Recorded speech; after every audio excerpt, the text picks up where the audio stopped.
ازيكم حبايبي، عاملين ايه؟ كل سنه وانتم طيبين. النهارده بقى هعمل معاكم مربى الجزر، بما انها متوفره في الاسواق الايام دي، وكمان سعره رخيص وحلو قوي. هنعمله بطريقه سهله وكمان اقتصاديه وموفره كتير عن الجاهزه، غير انها صحيه وبدون مواد حافظه وبدون الوان صناعيه ولا اي منكهات مضره.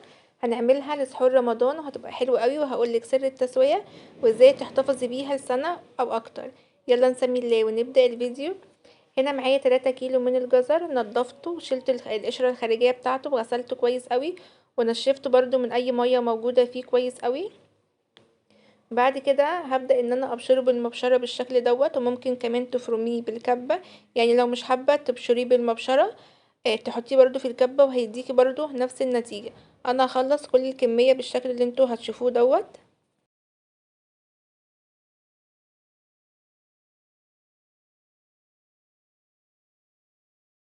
وهنا كنت خلصت كل كمية الجزر اللي معايا.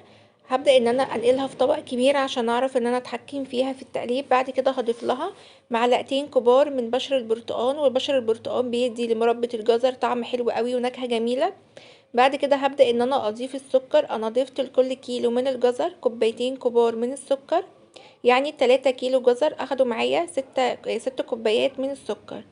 والسكر هنا يعني نسبي، ممكن يزيد او يقل حسب ما انتي حابة، بس انا المعيار السكر دوت كان مظبوط معايا، يعني مش كتير ولا قليل.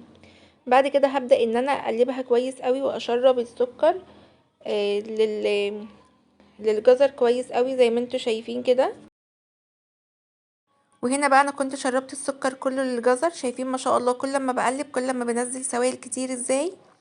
انا بقى هنا هغطيه واحطه في التلاجة لمدة ليلة كاملة عشان يديني نتيجة احسن وينزل العسل بتاعه كامل.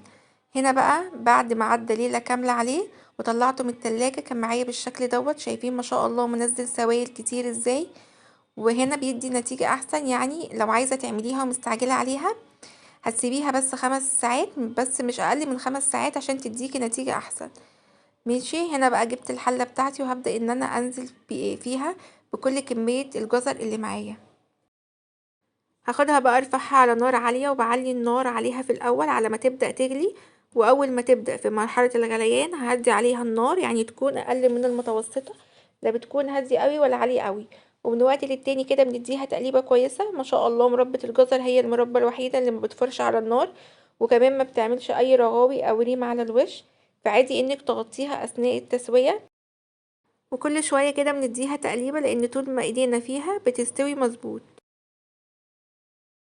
وبعد ما مر عليها ساعة ونص كانت داخلة على تسوية، يعني حوالي 3/4 سوا. هبدأ ان انا اضيف لها عصير ليمونتين كبار. الليمون هو اللي هيخلي قوام المربى يربط معانا وكمان يتقل معانا. وممكن تستبدلي عصير الليمون بنص معلقة صغيرة من ملح الليمون. وكمان البشر البرتقاني اللي احنا حطيناه هيديها نكهة حلوة قوي. هبدأ بقى ان انا اقلبها كويس قوي بالشكل دوت كده. وهحط لها كمان تذكرة من الفانيليا بتديها برضو نكهة حلوة قوي. هنا كانت خلاص فاضل لها نص ساعة بس على طيابها. هبدأ ان انا اضيف لها تذكرة من الفانيليا وهقلبها كويس كده بالشكل دوت. وهسيبها بقى على النار نص ساعة كمان، وهبدأ ان انا ارفعها من على النار. وهنا بقى بعد ما عدى عليها نص ساعة التانية ما شاء الله كانت استوت. هبدأ بقى ان انا ارفعها من على النار. هي كده خدت حوالي ساعتين طياب. هبدأ بقى ان انا ارفعها وهسيبها تهدى خالص عشان ابدأ ان انا اعبيها في البرطمانات. هنا بقى بعد المربى ما بردت خالص بدأت ان انا اعبيها في البراطيم. والبراطيم دي اهم حاجة ان هي ما تكونش مبلولة وتكون متعقمة كويس قوي. هبدأ ان انا اعبي البراطيم بتاعتي بالشكل دوت كده.